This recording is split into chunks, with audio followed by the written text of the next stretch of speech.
पल्लवीपुरी case में बच्ची की मां की जमानत को लेकर आज कोर्ट में क्या हुआ? क्या बच्ची की मां को जमानत मिल गई है? क्या है पूरी खबर? मैं हिना कुमावत फिल्म विंडो पे आपको बताऊंगी। हालांकि बच्ची की मां, उन्होंने खुद ये बात साफ की थी कि उनको भी पॉस्को एक्ट के तहत जो है उन पर भी केस दर्ज किया गया है, और जिस केस के तहत 4 जून को पल्लवीपुरी को गिरफ्तार किया गया था, उसी केस के अंडर जो है उस बच्ची की मां का भी नाम है। और इसीलिए उन्होंने कहा था कि मैं इसमें कंप्लेनेंट हूं ही नहीं, बल्कि मैं तो को एक्यूज हूं इस केस में। तो बच्ची की मां को पहले भी अग्रिम जमानत जो है आज तक के लिए दी गई हुई थी, और आज जो है फिर से उस पर फैसला आया है। तो जो बच्ची की मां है, उनकी वकील स्वप्ना कोड़े ने कहा है कि मेरी क्लाइंट की इंटरिम रिलीफ यानी कि अग्रिम जमानत की याचिका जो है वो कंफर्म हो गई है, और मेरी क्लाइंट को भी पॉस्को के तहत जो है उस पर भी केस दर्ज किया गया है।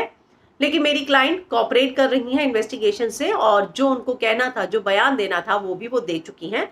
और इसीलिए जो डॉक्यूमेंट्स हमने सबमिट किए थे उसको देखते हुए कोर्ट ने उनको जमानत दे दी है।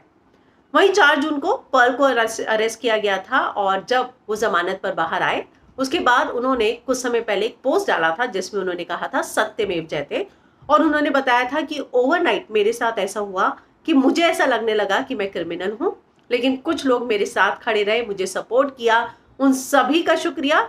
साथ में उन्होंने ये भी कहा था कि कैसे उनकी नानी, उनके पिता, और उसके बाद जो है उनकी नानी के निधन के बाद 17 दिन में ही पिता का निधन हुआ, जिसके बाद मदर को कैंसर डिटेक्ट हुआ, और अब जो है उनकी मदर का कैंसर का इलाज चल रहा है।